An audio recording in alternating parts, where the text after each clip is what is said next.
السجان دي لسه هدخلها، ده اول صاج دخلته. فانا طلعته باللون ده، اللون ده حلو قوي، اول ما بلاقيه اخد لون كده ذهبي بروح جايه مطلعه. في صاج تاني ده انا سبته شويه، بصوا احمر شويه، حاجه بسيطه معايا يعني، بس هو حلو برضو يعني، ما بيبانش كمان في الشوكولاته لما بنحطه بقى نحطه في الشوكولاتات فما بيبانش. انا بوريكم هنا، شايفين الرسمه بتاعتها ما شاء الله، وده لونه حلو برضو يعني، بس ده اخد لون خفيف.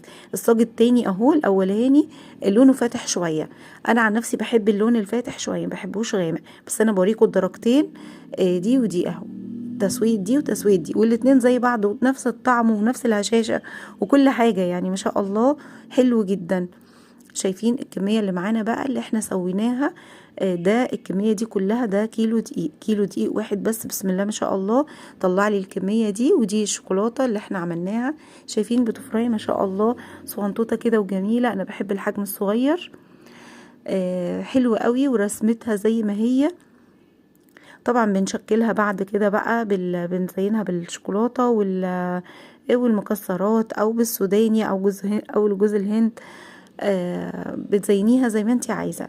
الافضل طبعا ان احنا لما نيجي نلزق البيتي فور لزقيه بالشوكولاته افضل، لو لزقتيه بالمربى بيطرى معاكي، يعني دي معلومه برضو عشان تكوني عارفاها.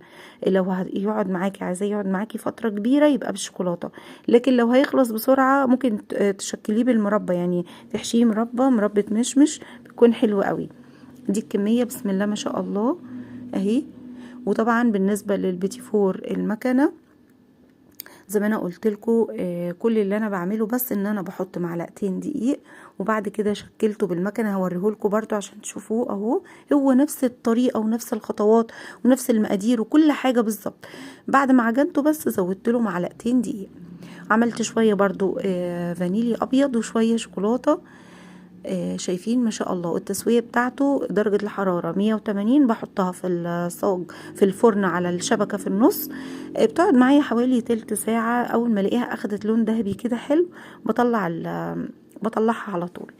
دي المكنة اهي اللي أنا شغالة بيها، بوريها لكم برضو. دي الكمية ما شاء الله اللي أنا عملتها.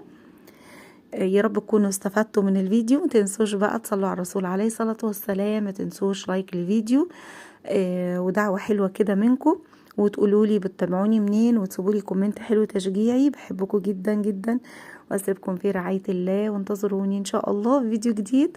والسلام عليكم ورحمة الله وبركاته.